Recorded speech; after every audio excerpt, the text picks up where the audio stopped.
Antara nasihat beliau Al-Habib Al-Habib Ahmad Masyhur Al-Haddad,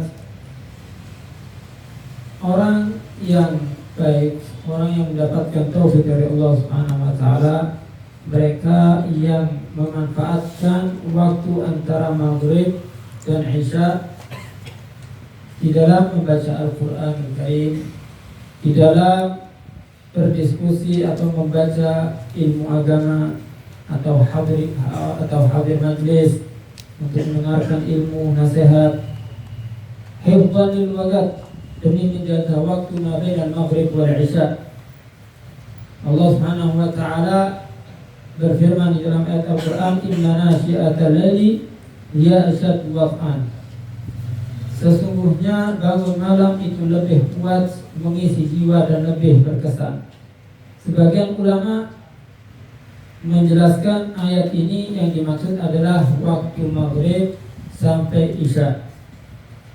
Allah Subhanahu wa taala memberkahi kepada manusia di dalam sebagian amal-amalnya, dan Allah tulis dia sebagai hamba-hamba yang soleh, khususnya orang yang dia memakmurkan waktunya dalam zikir kepada Allah Subhanahu wa taala di antara waktu maghrib sampai isya. Telah datang riwayat-riwayat hadis-hadis Nabi sallallahu alaihi wasallam mengenai keutamaan waktu maghrib sampai isya. Di antara yang dianjurkan untuk kita makmurkan di antara waktu maghrib dan isya adalah sholatul awwabin, sholat sunnah awwabin. Dia dilakukan bisa 2 rakaat, bisa 4 atau 6 rakaat sampai puncaknya 20 rakaat. Sholat awwabin, dan dilakukan setelah sholat tahiyatul maghrib, sunnatul maghrib. Al-Habib Ali Masyhur, beliau termasuk punya rutinitas melakukan sholat awwabin antara maghrib sampai isya 20 rakaat, tidak nunggu bulan Ramadan. Beliau setiap harinya antara maghrib sampai isya sholat awwabin 20 rakaat, dimulai setelah sholat sunnah maghrib, belum sunnah maghribnya, belum sunnah ba'diyahnya, dan sampai azan isya. Jadi habis waktunya untuk melakukan sholat, mulai sholat maghrib fardu, sholat ba'diyah, terus sholat sunnah di berikutnya, yaitu sholat awwabin sampai isya. Karena Rasulullah SAW, beliau bersabda dalam hadisnya, man shalla bainal isya'ain 20 raka'ah banallahu baitan fil jannah. Siapa orang yang dia sholat 20 rakaat sholat awwabin di waktu maghrib isya, itu Allah bangunkan di surga rumah bagi dia. Semakin banyak kita melakukan sholat awwabin, semakin banyak rumah kita ada di dalam surganya Allah Subhanahu wa taala. Dan minimal kita ini kalau banyak lalai kepada Allah Subhanahu wa taala, sibuk di pagi hari dengan urusan pekerjaan, maka maghrib gunakan untuk zikir kepada Allah Subhanahu wa taala. Orang-orang dahulu kalau masa kecilnya biasanya duduk sama anak-anaknya baca qiraatul Quran, tilawah, tadarus bersama, kemudian baca roti bersama anaknya. Karena emang waktu maghrib itu adalah waktu utama untuk zikir kepada Allah Subhanahu wa taala.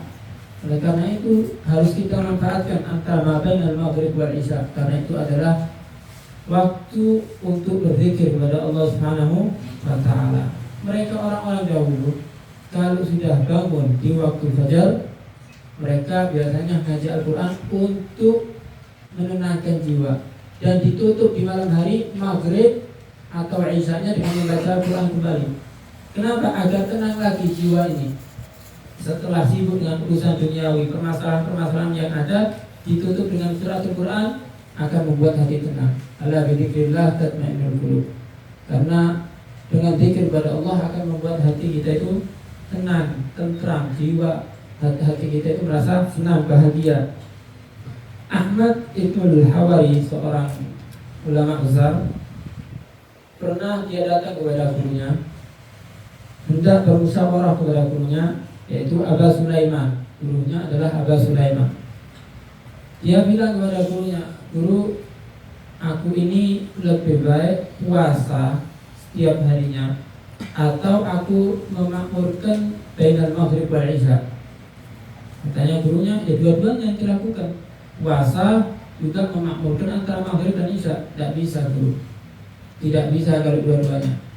Mungkin imma kerjanya pagi atau malam kesibukannya. Jadi kalau pagi terlalu payah tidak bisa puasa, berarti malam bisa memanfaatkan mabenan maghrib dan isya. Atau sebaliknya.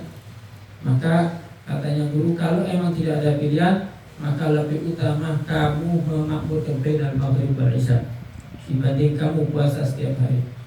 Ya, begitulah orang, yaitu yang bisa memanfaatkan waktu minimal bainal maghrib wal isya adalah waktu kita berzikir bersama keluarga untuk mendapatkan keutamaan ma bainal maghrib wal isya. Semoga nasihat ini bisa memberi manfaat kepada kita.